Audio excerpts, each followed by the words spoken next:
بسم اللہ الرحمن الرحیم۔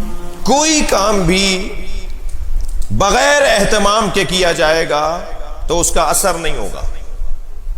جو کام بھی اہتمام کے ساتھ کیا جائے گا، چاہے کام غلط ہو، اس کا اثر ہوگا۔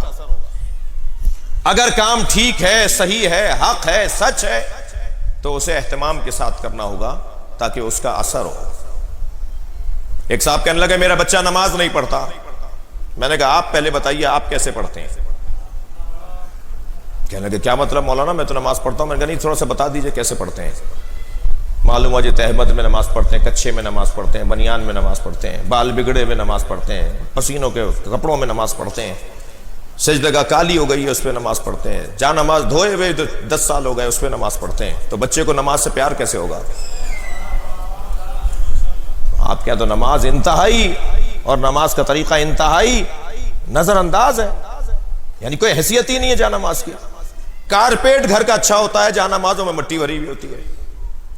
مجھے معاف کیجئے گا اگر جس کے ہاں نہیں ہے تو وہ پریشان نہ ہو جی، چکنی ہو جاتی ہے سجدگاہ، مجھے معاف کریں میں بہت نیچے آ کے بات کر رہا ہوں۔ کیسے بچے کو پیار ہوگا نماز سے؟ بھائی یہ بچہ اس وقت نماز سے پیار کرے گا کہ جب دیکھے گا کہ ابا غسل مستحب بھی کر کے آئے ہیں، اجلے سے کپڑے پہن کر آئینے کے سامنے کھڑے ہو کر خوشبو لگا رہے ہیں، بالوں میں کنگھی کر رہے ہیں اور سنور رہے ہیں، بن رہے ہیں، اور وہ بڑھ کے پوچھ لے کہ ابا کسی گورنر سے ملنے جا رہے ہیں، تو وہ پلٹ کے کہے کہ گورنروں کے گورنر سے ملنے جا رہا ہوں۔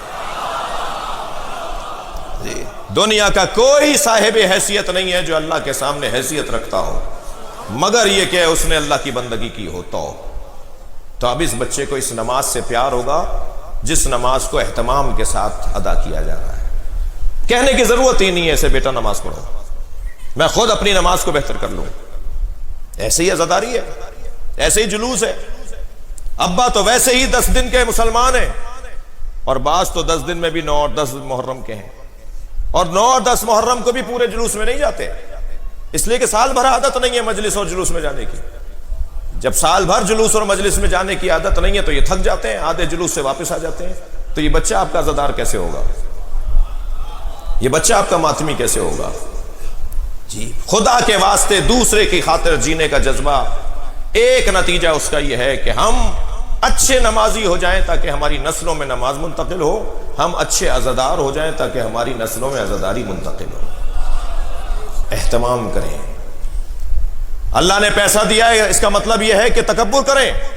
مجلس گھر میں ہو رہی ہے، نوکر فرش بچھا رہے ہیں، نوکر مائک لگا رہے ہیں، نوکر تبرک تقسیم کر رہے ہیں، نوکر تبرک بنوا رہے ہیں۔ نوکر تو بڑا سمجھدار ہے، تنخواہ بھی لے گا، حسین سے شاباش بھی لے گا۔